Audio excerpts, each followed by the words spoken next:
नमस्कार दोस्तों, आपका स्वागत है आपके अपने चैनल स्टडी वाइन्स ऑफिशियल पर। तो आज का हमारा टॉपिक है राष्ट्रपति। तो आज की इस वीडियो में हम राष्ट्रपति से रिलेटेड जितने भी महत्वपूर्ण अनुच्छेद हैं उन्हें कवर करेंगे। उसके बाद हम राष्ट्रपति की शक्तियां, उनके अधिकार क्या हैं, कर्तव्य क्या हैं, उसे भी कवर करेंगे। तो ये आज की वीडियो आपके लिए काफ़ी इंपॉर्टेंट होने वाली है। तो चलिए बिना देरी किए हुए वीडियो को शुरू करते हैं। तो चलिए वीडियो की शुरुआत करते हैं। इससे पिछली वीडियो में हमने संसद, राज्यसभा और लोकसभा के बारे में पढ़ा था। उस समय मैंने आपको कहा था कि इससे नेक्स्ट वीडियो में हम राष्ट्रपति के बारे में पढ़ेंगे। तो आज की इस वीडियो में हम राष्ट्रपति के बारे में जितने भी महत्वपूर्ण अनुच्छेद हैं उन्हें सबसे पहले देखते हैं। तो राष्ट्रपति का वर्णन हमारे संविधान के भाग 5 के अंतर्गत आता है। संविधान के भाग 5 में बेसिकली किसका वर्णन है? तो संघ यानी कि केंद्र का वर्णन है। और इसमें अनुच्छेद कितने हैं? तो अनुच्छेद 52 से लेकर 151 तक हैं। उसी में राष्ट्रपति का वर्णन है भाग 5 में। तो राष्ट्रपति से रिलेटेड जितने भी महत्वपूर्ण अनुच्छेद हैं ये हैं 52 से लेकर 61 तक। इसी में से एग्जाम में पूछे जाते हैं। तो चलिए सबसे पहले हम इन्हें देखते हैं। तो सबसे पहले हम राष्ट्रपति से रिलेटेड जितनी भी बेसिक जानकारी है उसे ले लेते हैं। तो राष्ट्रपति भारत का प्रथम नागरिक कहलाता है। कई बार एग्जाम में पूछा गया है कि भारत का प्रथम नागरिक कौन होता है, तो वो राष्ट्रपति होता है। और राष्ट्रपति देश का संवैधानिक प्रधान होता है। राष्ट्रपति केवल नाम मात्र का कार्यपालिका का प्रमुख होता है। तो कार्यपालिका क्या होती है? जिस प्रकार संसद का काम कानून बनाना है, उसी प्रकार कार्यपालिका का काम उस कानून को एग्जीक्यूट करना है। तो जो राष्ट्रपति होता है ये केवल नाम मात्र का प्रमुख होता है कार्यपालिका का। पर आपको पता ही है जो हमारे भारत में है इसमें सब पावर बेसिकली किसके हाथ में है? प्रधानमंत्री के हाथ में है। तो जो वास्तविक प्रमुख होता है वो कौन होता है? तो भारत में प्रधानमंत्री कार्यपालिका का वास्तविक प्रमुख होता है। क्योंकि जो भारत में है जो शक्तियाँ हैं वो किसके हाथ में है? प्रधानमंत्री के हाथ में है। जो राष्ट्रपति है उसे तो केवल एक प्रमुख के तौर में बैठाया गया है, पर जो शक्तियां हैं वो प्रधानमंत्री के हाथ में होती हैं। तो सबसे पहले अब हम अनुच्छेद देखते हैं। तो सबसे पहले अनुच्छेद 52। तो भारत का एक राष्ट्रपति होगा, ये अनुच्छेद 52 में कहा गया है। तो अनुच्छेद के रिलेटेड मैंने एक वीडियो बनाई हुई है जिसमें मैंने जितने भी संविधान के महत्वपूर्ण अनुच्छेद हैं उन्हें ट्रिक से कवर किया है। और उसमें मैंने बताया हुआ है कि अनुच्छेद 52 को आपको कैसे याद करना है कि राष्ट्रपति से रिलेटेड है। अगर आपने वो वीडियो नहीं देखी तो मैं ऊपर आई बटन में उसका लिंक दे दूँगा, वो वीडियो भी आप देख लेना। तो आपको अगर आपने वो वीडियो देखी होगी तो आपको पता होगा कि अनुच्छेद 52 राष्ट्रपति के पद से रिलेटेड है। तो भारत का एक राष्ट्रपति होगा, ये अनुच्छेद 52 में कहा गया है। बस इतना ही इसमें बताया गया है। तो अनुच्छेद 52 के बाद अब हम देखते हैं अनुच्छेद 53। तो अनुच्छेद 53 में किसका वर्णन है? तो संघ की कार्यपालिका शक्ति। तो कार्यपालिका मैंने आपको बताया ना कि जैसे संसद का काम कानून बनाना है, तो कार्यपालिका का काम क्या है? उसे एग्जीक्यूट करना। तो इंग्लिश में कहते हैं executive power of the union. तो भारतीय संघ की कार्यपालिका शक्ति राष्ट्रपति में ही निहित है। तो जो कार्यपालिका शक्ति है भारत की, ये राष्ट्रपति में ही निहित है। कैसे? मैं आपको डायग्राम से बताता हूँ। तो औपचारिक कार्यपालिका अध्यक्ष यानी कि ऑफिशियली एग्जीक्यूटिव कौन है भारत के? वो राष्ट्रपति हैं। और वास्तविक कार्यपालिका अध्यक्ष यानी कि रियल एग्जीक्यूटिव कौन है? तो वो प्रधानमंत्री हैं। जैसे अभी भारत में फैसला हुआ था जीएसटी का, ये फैसला किसने लिया होगा? पहले प्रधानमंत्री ने मंत्रिमंडल में बैठ कर सोचा होगा, उसके बाद वो विधेयक संसद में लेकर आए होंगे, तो वहाँ से पारित कराया होगा। उसके बाद हस्ताक्षर जब राष्ट्रपति के हो गए होंगे उसके बाद वो कानून बना होगा। तो रियल एग्जीक्यूटिव कौन है? पहले सोचा किसने? प्रधानमंत्री ने। पर उसके बाद ये कानून कब बना? जब राष्ट्रपति के हस्ताक्षर हो गए। तो ऑफिशियली एग्जीक्यूटिव कौन है? मतलब कि औपचारिक कार्यपालिका का अध्यक्ष कौन है? तो वो राष्ट्रपति हैं। पर जो रियल एग्जीक्यूटिव कौन है? तो वो प्रधानमंत्री हैं। इसी प्रकार ये कहा गया कि संघ की कार्यपालिका शक्ति, तो जो भारतीय संघ की कार्यपालिका शक्ति है ये राष्ट्रपति में ही निहित है। तो आशा करता हूँ आपको 52 और 53 समझ आया होगा। तो अगला अनुच्छेद है अनुच्छेद 54। अनुच्छेद 54 में क्या है? राष्ट्रपति का निर्वाचन यानी कि इलेक्शन ऑफ प्रेसिडेंट। तो जो ट्रिक वाली वीडियो थी उसमें मैंने आपको इसको याद करने का ट्रिक बताई थी कि अनुच्छेद 54 निर्वाचन, 54 निर्वाचन, राइमिंग बैठ रही है ना, इसे इसको आप आसानी से याद कर सकते हैं। तो अनुच्छेद 54 में है राष्ट्रपति का निर्वाचन। तो राष्ट्रपति का निर्वाचन यानी कि राष्ट्रपति का चुनाव करवाता कौन है? तो चुनाव आयोग यानी कि इलेक्शन कमीशन राष्ट्रपति का चुनाव करवाता है। तो राष्ट्रपति का चुनाव तो चुनाव आयोग करवाता है, पर करता कौन है? तो हमारे संविधान में लिखा है कि निर्वाचक मंडल यानी कि इलेक्टोरल कॉलेज राष्ट्रपति के चुनाव में भाग लेंगे। तो कौन लेगा? निर्वाचक मंडल। तो निर्वाचक मंडल के सदस्य कौन कौन होंगे ये मैं आपको आगे बताता हूँ। तो सबसे पहले तो आप ये जान लीजिए कि दो तरह का चुनाव होता है, एक प्रत्यक्ष चुनाव, एक अप्रत्यक्ष चुनाव। तो प्रत्यक्ष चुनाव वो चुनाव होता है जिसमें जनता भाग लेती है, मतलब जनता चुनती है। और अप्रत्यक्ष चुनाव वो चुनाव होता है जिसमें जनता भाग नहीं लेती, बल्कि जनता जिन्हें चुनती है वो आगे चुनाव में भाग लेते हैं। तो अप्रत्यक्ष चुनाव में जनता भाग नहीं लेती, प्रत्यक्ष चुनाव में जनता भाग लेती है। तो जो राष्ट्रपति का चुनाव है ये अप्रत्यक्ष चुनाव है, इसमें जनता भाग नहीं लेती। इसमें भाग कौन लेगा? निर्वाचक मंडल। और ये अप्रत्यक्ष चुनाव है, तो इसमें जनता के द्वारा चुने गए सदस्य भाग लेंगे। तो सबसे पहले तो मैं आपको ये बताता हूँ कि संविधान में क्या लिखा है कि निर्वाचक मंडल के कौन कौन सदस्य होंगे, यानी कि राष्ट्रपति के चुनाव में कौन कौन भाग लेगा। उसके बाद मैं आपको सिंपली डायग्राम से बताऊँगा और आपको याद हो जाएगा। तो निर्वाचक मंडल में कौन कौन सदस्य होंगे? लोकसभा के निर्वाचित सदस्य, राज्यसभा के निर्वाचित सदस्य, राज्यों तथा केंद्र शासित प्रदेशों की विधानसभाओं के निर्वाचित सदस्य। ये निर्वाचक मंडल के सदस्य होंगे जो कि राष्ट्रपति के चुनाव में भाग लेंगे। तो ध्यान देने योग्य बात क्या है कि निर्वाचित सदस्य लिखा हुआ है, यानी कि जो सदस्य चुनाव के द्वारा भाग लेंगे, चुनाव के द्वारा चुने गए होंगे, यानी कि जिन्हें जनता चुनेगी वही भाग लेंगे। तो लोकसभा के निर्वाचित सदस्य और राज्यसभा के भी निर्वाचित सदस्य और राज्यों तथा केंद्र शासित प्रदेशों की विधानसभाओं के निर्वाचित सदस्य ये भाग लेंगे। अब मैं आपको सीधा डायग्राम से बताता हूँ कि इसे याद कैसे करना है। सबसे पहले आपको पता है कि निर्वाचक मंडल इसमें भाग लेंगे। तो निर्वाचक मंडल के सदस्य कौन कौन होंगे? तो इसके सदस्य होंगे जो संसद में बैठेंगे और जो विधानमंडल में बैठेंगे। तो संसद में कौन कौन बैठता है? मैंने आपको पिछली वीडियो में बताया था कि संसद एक बिल्डिंग है जिसमें लोकसभा और राज्यसभा है। तो राष्ट्रपति के चुनाव में लोकसभा के सदस्य भी भाग लेंगे और राज्यसभा के सदस्य भी भाग लेंगे। जो भूमिका केंद्र में संसद की है वही भूमिका राज्यों में विधानमंडल की है। जैसे जिस प्रकार केंद्र में संसद है उसमें लोकसभा और राज्यसभा है, और उसी प्रकार राज्यों में विधानमंडल है जिसमें विधानसभा और विधान परिषद है। तो संसद के तो लोकसभा और राज्यसभा के दोनों सदनों के सदस्य भाग लेंगे, पर विधानमंडल के केवल विधानसभा के सदस्य ही भाग लेंगे, विधान परिषद के सदस्य भाग नहीं लेंगे। और ये कई बार एग्जाम में पूछा गया है, डायरेक्टली ये पूछा जाता है और ऑप्शन दिया होता है और आपसे पूछा जाता है कि बताइए विधान परिषद के सदस्य भाग लेंगे? तो विधान परिषद के सदस्य भाग नहीं लेंगे। आपको गलती नहीं करनी है। लोकसभा के भाग लेंगे, राज्यसभा के भाग लेंगे, विधानसभा के भी भाग लेंगे, पर विधान परिषद के सदस्य भाग नहीं लेंगे। और ये भाग क्यों नहीं लेंगे ये मैं आपको बताता हूँ। तो जैसे कि अभी वर्तमान में केवल 6 राज्यों में ही विधान परिषद है, भारत में केवल 6 राज्यों में। इसी प्रकार भारत के सभी राज्यों में विधान परिषद नहीं है, इसीलिए बाकी राज्यों से पक्षपात ना हो जाए, क्योंकि बाकी राज्यों में विधान परिषद नहीं है, केवल 6 राज्यों में ही विधान परिषद है। इसीलिए तो जो विधान परिषद के सदस्य हैं ये राष्ट्रपति के चुनाव में भाग नहीं लेते हैं, केवल विधानसभा के ही सदस्य भाग लेते हैं, क्योंकि हर राज्य में विधानसभा है और 3 राज्यों में और 3 केंद्र शासित प्रदेशों में भी विधानसभा है जिनके सदस्य भाग लेते हैं। वर्तमान में दिल्ली, पांडिचेरी तो पहले भी इनमें विधानसभा थी, पर अभी जम्मू कश्मीर में भी विधानसभा है। तो इन 3 केंद्र शासित प्रदेश और बाकी के 28 राज्य इनकी विधानसभा के सदस्य भाग लेंगे। और दूसरी ध्यान देने बात ये थी ना कि निर्वाचित सदस्य, तो लोकसभा के निर्वाचित सदस्य कौन होते हैं? पहले तो राष्ट्रपति 2 एंग्लो इंडियन को मनोनीत करते थे। मैंने आपको पिछली वीडियो में बताया था कि जो संविधान संशोधन 104 के अंतर्गत 2 एंग्लो इंडियन का आरक्षण खत्म कर दिया गया।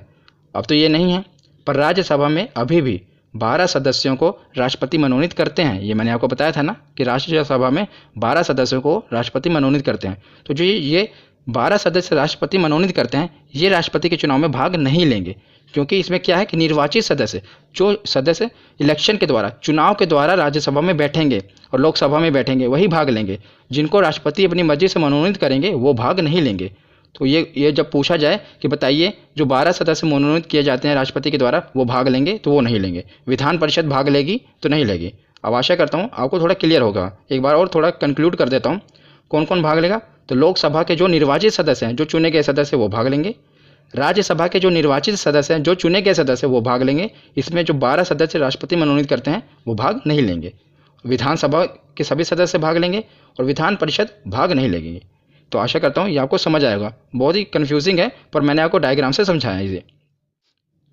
तो इससे अगला अनुच्छेद है अनुच्छेद 55। अनुच्छेद 55 में क्या है? राष्ट्रपति के निर्वाचन की रीति, यानी कि manner of election of president. ये तो हमने देख लिया कि राष्ट्रपति का चुनाव करवाएगा कौन? चुनाव आयोग। उसमें भाग कौन लेगा? निर्वाचक मंडल के सदस्य। पर राष्ट्रपति का चुनाव होगा कैसे, किस तरीके से होगा, ये इसमें बताया गया है। तो राष्ट्रपति का चुनाव एकल संक्रमणीय मत पद्धति द्वारा होगा। काफ़ी कन्फ्यूजिंग नाम है, पर अभी मैं आपको एग्जाम्पल समझाऊंगा, आपको समझ आ जाएगा। इंग्लिश में कहते हैं सिंगल ट्रांसफरेबल वोटिंग सिस्टम। तो जैसे आम चुनाव होते हैं उसमें ईवीएम होती है, यानी कि इलेक्ट्रॉनिक वोटिंग मशीन। जब आपने वोट दिया होगा तो आपको पता होगा उसमें क्या होता है, प्रत्याशियों के नाम लिखे होते हैं, पहले नंबर, दूसरा, तीसरा, चौथा, उसके आगे उसके चुनाव चिन्ह होते हैं। तो हमें जिसे भी वोट देना है उसके आगे हम बटन दबा देते हैं, लाल बत्ती जलती है और हमें पता चल जाता है कि इसको वोट चला गया। पर राष्ट्रपति के केस में ईवीएम द्वारा उसका निर्वाचन नहीं होता।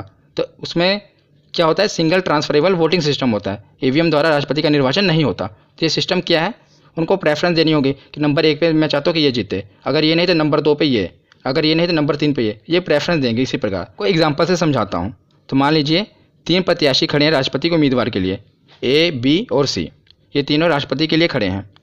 तो न पहला निर्वाचक मंडल का सदस्य आएगा, उसने मान लीजिए उसे ए को जिताना है, तो नंबर 1 पे प्रेफरेंस रखिए ए की, वो ए को जिताना चाहता है। और एक ना जीते तो सेकंड नंबर पर प्रेफरेंस किसकी रख दी, सी की, और थर्ड नंबर पे बी। उसके बाद दूसरा निर्वाचक मंडल का सदस्य आया, वो भी ए को ही जिताना चाहता है और 1 नंबर पे प्रेफरेंस ए को दी, और 2 नंबर पे बी को, और 3 नंबर पे सी को। इसी प्रकार सभी निर्वाचक मंडल के सदस्य आएंगे और अपने अपने प्रेफरेंस के हिसाब से वो डालेंगे वोट को। तो बहुत सारे निर्वाचक मंडल के सदस्य होंगे, पर मैंने यहाँ पर सिर्फ 4 ही कवर किए हैं ताकि आपको एग्जाम्पल समझ आ जाए। उसके बाद रिजल्ट कैसे आएगा, तो रिजल्ट आएगा जिसको सबसे ज़्यादा नंबर 1 की प्रेफरेंस मिली होगी उसको जिता दिया जाएगा। जैसे आप देखेंगे ए को 3 लोगों ने नंबर 1 पर रखा हुआ है कि नंबर 1 की प्रेफरेंस दी हुई है, और बी को सिर्फ एक ही उम्मीद उसने निर्वाचक मंडल के सदस्य ने इसको 1 नंबर पर प्रेफरेंस पे रखा है। तो इस केस में कौन जीतेगा, तो ए को राष्ट्रपति बना दिया जाएगा। मान लीजिए ये टाई हो जाए, टाई का मतलब 3 लोग ही चाहें एक नंबर पे प्रेफरेंस ए को भी रखें और 3 लोग ही बी को प्रेफरेंस रखें, तो क्या होगा। तो अभी तक के इतिहास में केवल एक ही बार हुआ है कि दूसरे चक्र की मतगणना हुई है, नहीं तो पहले चक्र में ही मतलब पहली बार में ही रिजल्ट आ जाता है। तो केवल एक राष्ट्रपति हैं जिनका नाम था वीवी गिरी, इनके समय ही दूसरे चक्र की मतगणना करनी पड़ी थी अभी तक के इतिहास में, नहीं तो पहली बार में ही रिजल्ट आ जाता है। तो दूसरे चक्र की मतगणना कैसे होगी, अब ये एग्जाम्पल से आप समझिए। मान लीजिए इसमें भी प्रेफरेंस देकर गए, अब आप देख रहे हैं ना रिजल्ट, ए को भी 2 बार 1 नंबर के प्रेफरेंस पे रखा गया है और बी को भी 2 जनों ने 1 के नंबर के प्रेफरेंस पे रखा है। अब यहाँ पर टाई का मामला हो गया, बराबर बराबर है। तो अब इस केस में किसको जिताया जाएगा, तो इस केस में दूसरे चक्र की मतगणना होगी, दोबारा वोटिंग नहीं पड़ेगी, इसीलिए प्रेफरेंस का केस था। अब इसमें देखा जाएगा कि दूसरे नंबर की प्रेफरेंस ज़्यादा किसको मिली है। पहले नंबर पे तो टाई हो गया, दूसरे नंबर पे तो देखा गया ए को 2 लोगों ने दूसरे नंबर की प्रेफरेंस दी है और बी को सिर्फ 1 लोगों ने ही। सी को तो कैंसिल ही कर दो ना, उसको तो मिले ही नहीं 1 नंबर के प्रेफरेंस। तो अब दूसरे नंबर की प्रेफरेंस में कौन जीत गया, तो ए जीत गया। इसको 2 लोगों ने सेकंड नंबर की प्रेफरेंस दी है ना, तो अब इसमें ए को राष्ट्रपति बना दिया जाएगा। आशा करता हूँ आपको एग्जाम्पल समझ आ गया होगा। वैसे तो पहले नंबर पे ही पहली मतलब मतगणना में ही रिजल्ट आ जाता है। जैसे 3 लोगों ने इनको ए को नंबर 1 की प्रेफरेंस दी थी, अगर टाई भी हो जाए फिर नंबर 2 की प्रेफरेंस देखी जाती है। आशा करता हूँ आपको ये एग्जाम्पल से समझ आ गया होगा। तो अनुच्छेद 55 के बाद अब हम देखते हैं अनुच्छेद 56। तो अनुच्छेद 56 में क्या है, राष्ट्रपति का कार्यकाल यानी कि टर्म ऑफ प्रेसिडेंट। तो राष्ट्रपति अपने पद ग्रहण की तिथि से 5 वर्ष की अवधि तक पद धारण करेंगे। यानी कि राष्ट्रपति का कार्यकाल कितना होगा, सीधी बात, तो राष्ट्रपति का कार्यकाल होगा 5 वर्ष का। जब राष्ट्रपति अपनी शपथ लेंगे उस समय से 5 वर्ष तक राष्ट्रपति का कार्यकाल रहेगा। तो जब वो अपनी पद ग्रहण करेंगे उस समय से लेकर 5 वर्ष तक उनका कार्यकाल रहेगा, ये अनुच्छेद 56 में कहा गया है। तो अनुच्छेद 56 के बाद है अनुच्छेद 57। तो अनुच्छेद 57 में क्या है कि पुनर्निर्वाचन के लिए पात्रता यानी कि एलिजिबिलिटी ऑफ फॉर री इलेक्शन। तो इसमें क्या है कि एक बार राष्ट्रपति बनने के बाद भी दोबारा राष्ट्रपति का चुनाव लड़ा जा सकता है। मान लीजिए कोई राष्ट्रपति एक बार राष्ट्रपति बन गए, जैसे अभी रामनाथ कोविंद है, एक बार राष्ट्रपति बन गए, जब इनका कार्यकाल पूरा हो जाएगा 5 साल बाद, तो ये अगर चाहे तो दोबारा भी राष्ट्रपति का चुनाव लड़ सकते हैं। पर उसमें भी इनको मतलब सारे रूल फॉलो करने पड़ेंगे, दोबारा इनका चुनाव होगा। ये नहीं कि उनको सीधा राष्ट्रपति बना दिया जाएगा, दोबारा फिर मतगणना होगी, निर्वाचक मंडल के सदस्य वोट डालेंगे, अगर ये जीतेंगे तब इनको दोबारा राष्ट्रपति बनाया जाएगा, ये सीधा राष्ट्रपति नहीं बना दिया जाएगा। तो अनुच्छेद 57 में ये कहा गया है कि अगर कोई एक बार राष्ट्रपति बन जाए तो वो दोबारा भी राष्ट्रपति का चुनाव लड़ सकता है, ये इसमें बताया गया है। तो अभी तक के इतिहास में केवल एकमात्र राष्ट्रपति जो 2 बार राष्ट्रपति बने हैं वो कौन थे, डॉक्टर राजेंद्र प्रसाद। तो ये भारत के पहले राष्ट्रपति भी थे और ये 2 बार राष्ट्रपति बने थे। अभी तक के इतिहास में केवल यही हैं कि जो 2 बार राष्ट्रपति बने हैं। ये भी एग्जाम में पूछा जा सकता है कि केवल बताइए कौन से राष्ट्रपति हैं जो 2 बार बने हैं, तो डॉक्टर राजेंद्र प्रसाद हैं। तो अनुच्छेद 57 के बाद अब हम देखते हैं अनुच्छेद 58। तो अनुच्छेद 58 में क्या है कि राष्ट्रपति पद की योग्यता कि कौन सा व्यक्ति राष्ट्रपति बन सकता है। तो इसके क्या क्या हैं कंडीशन मैं आपको बताता हूँ। तो पहले तो वो भारत का नागरिक हो, दूसरा है कि 35 वर्ष की आयु हो, तीसरा है कि लोकसभा का सदस्य बनने के योग्य हो, और चौथा कि लाभ के पद पर ना हो। लाभ के पद पर मतलब कि वो सरकारी नौकरी ना हो उसकी। तो ये 4 कंडीशन है, ये राष्ट्रपति पद की योग्यता है। तो इस प्रकार देखा जाए तो राष्ट्रपति बनने के लिए 35 वर्ष की आयु हो और राष्ट्रपति का नागरिक हो। तो बहुत से ऐसे 135 करोड़ की आबादी में बहुत से लोग हैं जिनकी 35 वर्ष की आयु हो और अब भारत के नागरिक भी होंगे और लोकसभा के सदस्य बनने के योग्य भी होंगे और लाभ के पद पर भी ना हो, मतलब सरकारी नौकरी नहीं होगी। बहुत से बेरोजगार बैठे हैं, तो 35 वर्ष की आयु के बाद वो भी अगर सोच लें कि हम राष्ट्रपति पद के लिए योग्य हैं, चलिए राष्ट्रपति के चुनाव लड़ जाते हैं, तो क्या लड़ पाएंगे। इसी के लिए 2 शर्तें रखी गई हैं ताकि सभी लोग राष्ट्रपति का चुनाव ना लड़ लें। तो उसमें क्या बताया गया है कि जो निर्वाचक मंडल के सदस्य होंगे उसमें से 50 प्रस्तावक और 50 अनुमोदक होने चाहिए। तो ये प्रस्तावक और अनुमोदक क्या है ये मैं आपको समझाता हूँ। तो प्रस्तावक का मतलब क्या है, तो निर्वाचक मंडल तो आपको समझ आ गया ना कि जो राष्ट्रपति के चुनाव में भाग लेंगे। तो निर्वाचक मंडल में से 50 प्रस्तावक होने चाहिए, मतलब उसमें से जो 50 सदस्य होने चाहिए, उसके मेंबर होने चाहिए, चाहे वो लोकसभा के हों, राज्यसभा के हों या विधानसभा के हों, 50 सांसद होने चाहिए। वो जाकर चुनाव आयोग के सामने कहें कि हाँ ये फलाने व्यक्ति को हम चाहते हैं कि चुनाव लड़े, मतलब उसके प्रस्तावक हों, प्रस्ताव लेकर जाएं कि हम इस व्यक्ति को चुनाव में लड़ाना चाहते हैं, मतलब 50 सांसद तक आपकी पहुंच होनी चाहिए पहले तो, तब जाके आप राष्ट्रपति का चुनाव लड़ेंगे। तो 50 प्रस्तावक होने चाहिए और 50 ही अनुमोदक होने चाहिए। अनुमोदक मतलब कि 50 लोग लिखित अनुमति दें कि हाँ भाई ये फलाना व्यक्ति राष्ट्रपति के उम्मीदवार के लिए हम चाहते हैं कि ये लड़े। तो ये अलग अलग होने चाहिए, ये नहीं कि जो 50 प्रस्तावक है यहीं 50 अनुमोदक हो जाए। पहले तो 50 प्रस्तावक हों, वो प्रस्ताव लेकर जाएं चुनाव आयोग के लिए कि हम चाहते हैं कि ये फलाना व्यक्ति राष्ट्रपति का चुनाव लड़े, प्रस्ताव लेकर गए। उसके बाद 50 अनुमोदक हों, वो लिखित में हस्ताक्षर करके दें कि हम भी चाहते हैं कि ये फलाना व्यक्ति राष्ट्रपति का चुनाव लड़े। तो अगर आपकी आयु 35 वर्ष की हो भी जाए, नागरिक भी हो, तब भी आप राष्ट्रपति का चुनाव नहीं लड़ सकते, क्योंकि आपकी पहले तो 100 सांसद से बनी होनी चाहिए। 100 सांसद आपकी कैसे बनेगी, जान पहचान वाले की ही बनेगी, तो आप चुनाव नहीं लड़ सकते। इसीलिए ये शर्तें डाली गई हैं कि 50 प्रस्तावक और 50 अनुमोदक होने जरूरी हैं राष्ट्रपति के पद की योग्यता के लिए। तो आशा करता हूँ आपको ये भी समझ आ गया होगा। तो उसके बाद हम देखते हैं अनुच्छेद 59। तो अनुच्छेद 59 में राष्ट्रपति पद के लिए शर्तें क्या हैं। तो शर्तें हमने योग्यता तो देख ली, साथ में ये कुछ शर्तें भी हैं कि 15,000 रुपये की जमानत राशि देनी पड़ेगी। जब भी कोई राष्ट्रपति का चुनाव लड़ेगा तो उसे एक सिक्योरिटी मनी, जिसे 15,000 रुपये की राशि है, वो जमा करानी पड़ती है। उसके बाद वो पागल नहीं होना चाहिए और दिवालिया नहीं होना चाहिए। पागल तो आपको समझ ही आएगा कि दिमागी संतुलन उसका ठीक होना चाहिए। दिवालिया यानी कि इंसॉल्वेंट, बैंकरप्ट नहीं होना चाहिए। दिवालिया अगर मैं आपको साधारण शब्दों में समझाऊं, जितनी आपकी संपत्ति है उससे ज़्यादा आपको कर्जा नहीं ले लेना चाहिए। जैसे भी नीरव मोदी हैं, ये इनको दिवालिया घोषित कर दिया गया है, और विजय माल्या को भी दिवालिया घोषित कर दिया गया। तो ये राष्ट्रपति के चुनाव में भाग नहीं ले सकते। जो दिवालिया व्यक्ति है वो राष्ट्रपति के चुनाव में भाग नहीं ले सकता है। ये अनुच्छेद 59 में कहा गया है। तो उसके बाद हम देखते हैं अनुच्छेद 60। तो अनुच्छेद 60 में क्या है, राष्ट्रपति द्वारा शपथ, ओथ बाय प्रेसिडेंट। तो राष्ट्रपति को शपथ कौन दिलाता है। तो राष्ट्रपति को शपथ सुप्रीम कोर्ट के मुख्य न्यायाधीश यानी कि CJI दिलाते हैं, और उनकी अनुपस्थिति में सुप्रीम कोर्ट के वरिष्ठ न्यायाधीश शपथ दिलाते हैं। पहले तो सुप्रीम कोर्ट के मुख्य न्यायाधीश दिलाएंगे। मान लीजिए सुप्रीम कोर्ट के मुख्य न्यायाधीश किसी कारणवश नहीं है, उपस्थित नहीं है, तो उनकी अनुपस्थिति हो तो उस समय राष्ट्रपति को शपथ कौन दिलाएंगे। तो सुप्रीम कोर्ट के जो सबसे सीनियर जज है ना, वो राष्ट्रपति को शपथ दिलाएंगे। तो ये अनुच्छेद 60 में कहा गया है। उसके बाद हम देखते हैं अनुच्छेद 61। अब हमने देख लिया भाई राष्ट्रपति के क्या क्या योग्यता होनी चाहिए, अब राष्ट्रपति की शपथ भी देख ली। अब ये भी तो देखें कि राष्ट्रपति को उसके पद से हटाया कैसे जा सकता है। तो अनुच्छेद 61 में इसी के बारे में बताया गया है कि राष्ट्रपति को उसको पद से हटाया कैसे जाएगा। तो राष्ट्रपति पर महाअभियोग यानी कि इम्पीचमेंट ऑफ द प्रेसिडेंट, ये अनुच्छेद 61 में इसका वर्णन है। तो राष्ट्रपति पर महाअभियोग किस किस केस में लगाया जा सकता है।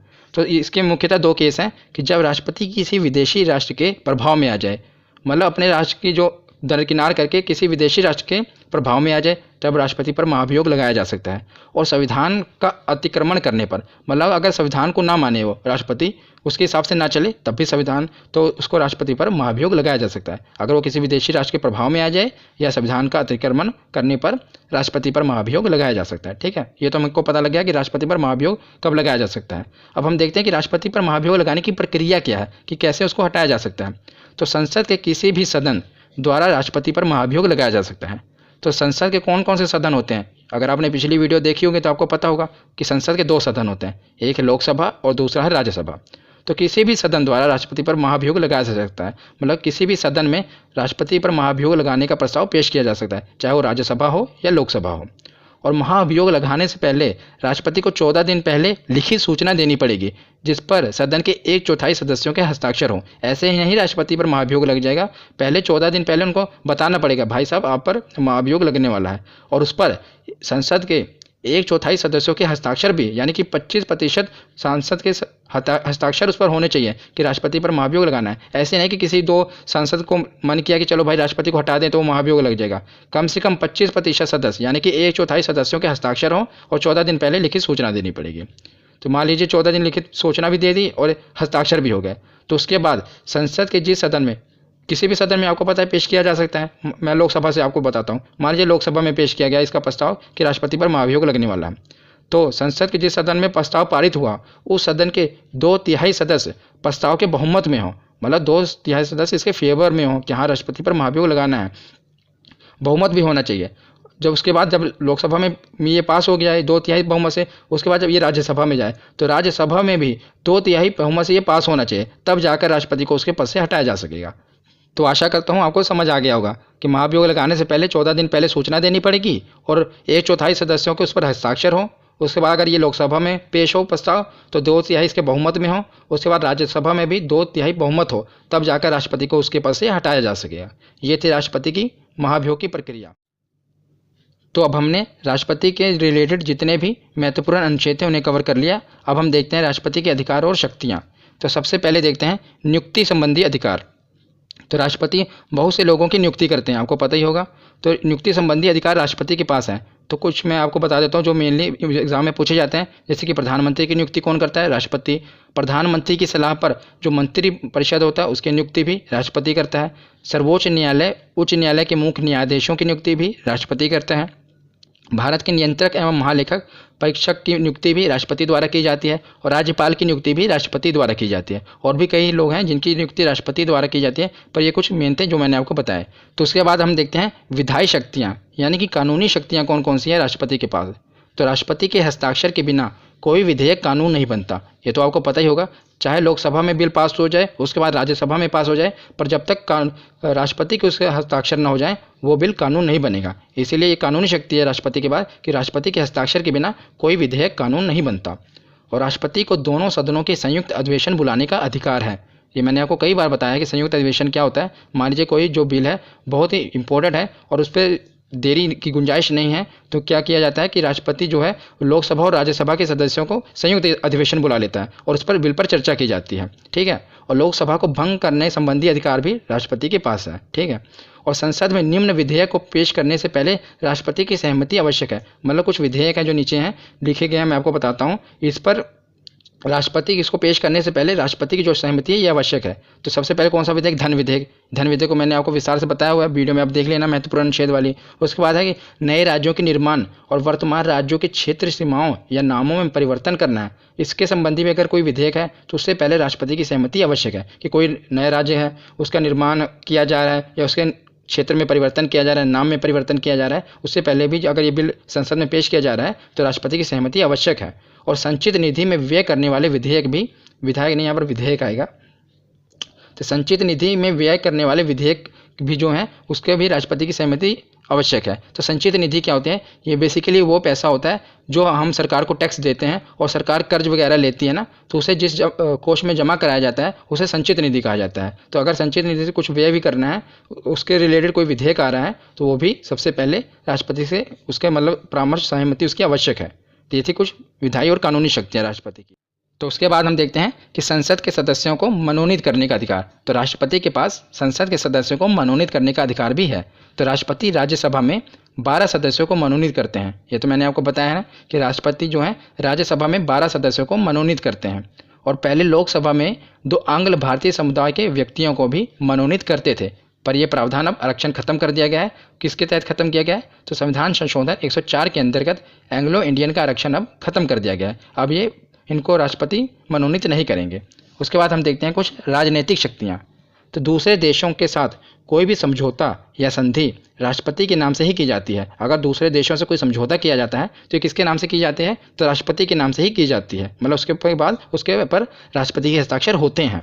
और राष्ट्रपति विदेशों के लिए भारतीय राजदूतों की नियुक्ति करते हैं और भारत में विदेशों के राजदूतों की नियुक्ति का अनुमोदन करते हैं। मतलब कोई जो राजदूत होते हैं भारत की तरफ से जाते हैं ना, एम्बेसी जो जाते हैं भारत की तरफ से राजदूत भेजे जाते हैं, तो उस पर हस्ताक्षर कौन करके भेजता है? तो राष्ट्रपति की अनुमति होती है उसमें, तो राष्ट्रपति के द्वारा ही राजदूत भेजे जाते हैं। और जो भारत में भी राजदूत आते हैं दूसरे देशों के, जब भी राजदूत आएंगे तो सबसे पहले उनकी मीटिंग किसके पास होगी? राष्ट्रपति के पास होगी। वो अनुमोदन करेंगे, मतलब उनके साथ मीटिंग करेंगे, भाई मैं फलाने देश का राजदूत हूँ, यहाँ पर आया हूँ, राष्ट्रपति के साथ उनकी मीटिंग होगी सबसे पहले। तो विदेशों में भी भारतीय राजदूत की नियुक्ति कौन करता है? राष्ट्रपति करता है। और भारत में भी विदेशों से राजदूतों की नियुक्ति का अनुमोदन कौन करता है? तो राष्ट्रपति करता है। ये कुछ उनके पास शक्तियाँ हैं। उसके बाद अगला अधिकार है सैन्य शक्तियाँ। तो बिना राष्ट्रपति के हस्ताक्षर के किए किसी देश से युद्ध ना तो शुरू किया जा सकता है और ना ही खत्म किया जा सकता है। तो अगर राष्ट्रपति हस्ताक्षर ना करे तब तक किसी भी देश के साथ युद्ध नहीं किया जा सकता। अगर मान लीजिए हस्ताक्षर कर दिए और युद्ध शुरू हो गया तो जब तक राष्ट्रपति ना कह दे, हस्ताक्षर ना कर दे, तब तक युद्ध को खत्म भी नहीं किया जा सकता। ये राष्ट्रपति के पास पावर है।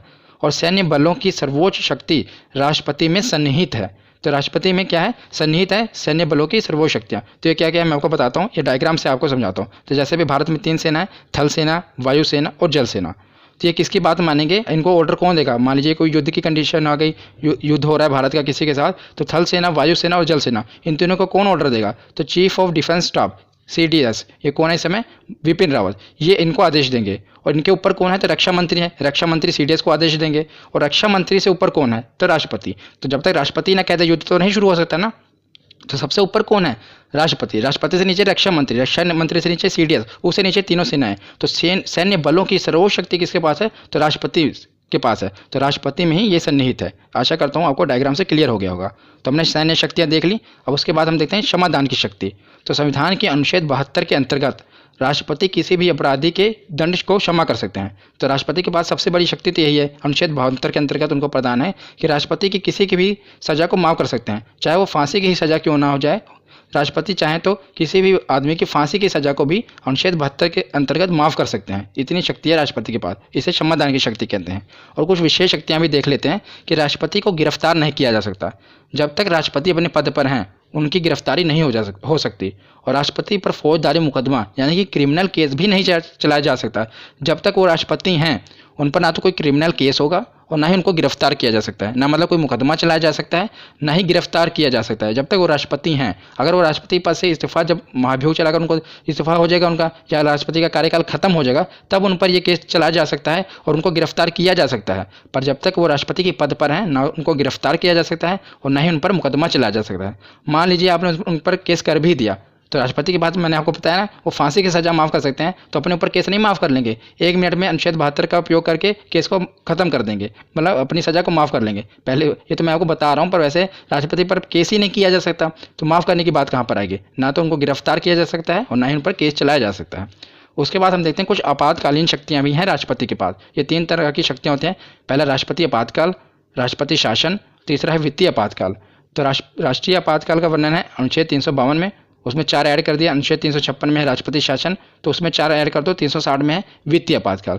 तो ये क्या है, तो राष्ट्रीय आपातकाल क्या होता है, जब युद्ध का समय होता है और बड़े पैमाने में या तो देश के अंदर कोई विद्रोह हो जाए, सशस्त्र विद्रोह हो जाए या किसी देश के साथ युद्ध हो जाए, तो भारत में राष्ट्रीय आपातकाल लग जाता है। ठीक है, तो इसकी घोषणा कौन करता है, तो राष्ट्रपति ही इसकी घोषणा करते हैं। जब युद्ध का समय हो और ये बड़े पैमाने पे देश के अंदर विद्रोह हो जाए तब राष्ट्रीय आपातकाल लग सकता है। ठीक है, उसके बाद राष्ट्रपति शासन है, ये अनुच्छेद 356 में है। तो राष्ट्रपति शासन क्या है, जब किसी राज्य की सरकार गिर गई हो तो राष्ट्रपति शासन को पता वहाँ पर लग जाता है। या कोई राज्य हो जहाँ पर संवैधानिक तंत्र बिल्कुल तरह से विफल हो गया हो, मतलब वहाँ संविधान फॉलो ना हो रहा हो, संवैधानिक जो तंत्र है, ढांचा है, वो पूरा विफल हो गया हो, तो वहाँ पर भी राष्ट्रपति शासन लगाया जा सकता है। और तीसरा है वित्तीय आपातकाल। वित्तीय आपातकाल मतलब जब भारत की जो फाइनेंशियल पोजीशन है बिल्कुल ख़राब हो जाए तब वित्तीय आपातकाल लग जाएगा। पर अभी तक आपको बताऊं तो वित्तीय आपातकाल अभी तक भारत में कभी नहीं लगाया गया।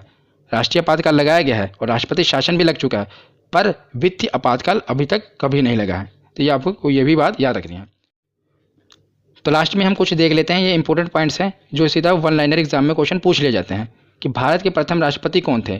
तो भारत के प्रथम राष्ट्रपति थे डॉक्टर राजेंद्र प्रसाद। और ये क्वेश्चन SSC में पूछा गया था कि एकमात्र व्यक्ति जो 2 बार राष्ट्रपति बने हैं, तो डॉक्टर राजेंद्र प्रसाद ही हैं जो एकमात्र व्यक्ति हैं जो 2 बार भारत के राष्ट्रपति बन चुके हैं। तो तीसरा पॉइंट है कि भारत की पहली महिला राष्ट्रपति कौन थी। तो भारत की पहली महिला राष्ट्रपति थी प्रतिभा सिंह पाटिल, याद रखिएगा। नेक्स्ट पॉइंट है निर्विरोध जीतने वाले राष्ट्रपति। तो एकमात्र राष्ट्रपति हैं जो निर्विरोध, जिसका किसी ने विरोध नहीं किया। तो कौन से राष्ट्रपति थे, नीलम संजीव रेड्डी, ये निर्विरोध जीतने वाले राष्ट्रपति थे। नेक्स्ट पॉइंट है कि पहले मुस्लिम राष्ट्रपति कौन थे। तो भारत के पहले मुस्लिम राष्ट्रपति कौन थे, डॉक्टर जाकिर हुसैन, ये भारत के पहले मुस्लिम राष्ट्रपति थे। और नेक्स्ट है कि राष्ट्रपति जिनकी मृत्यु कार्यकाल के दौरान हो गई, मतलब उन्होंने अपना पूरा 5 साल का कार्यकाल नहीं किया, उनके कार्यकाल के दौरान ही उनकी मृत्यु हो गई थी। तो डॉक्टर जाकिर हुसैन और फ़खरुद्दीन अली अहमद, इन दोनों की उनके कार्यकाल के दौरान ही मृत्यु हो गई थी। तो आज की ये वीडियो यहीं पर ख़त्म होती है। कैसी लगी आपको ये वीडियो कमेंट सेक्शन में ज़रूर बताना। धन्यवाद।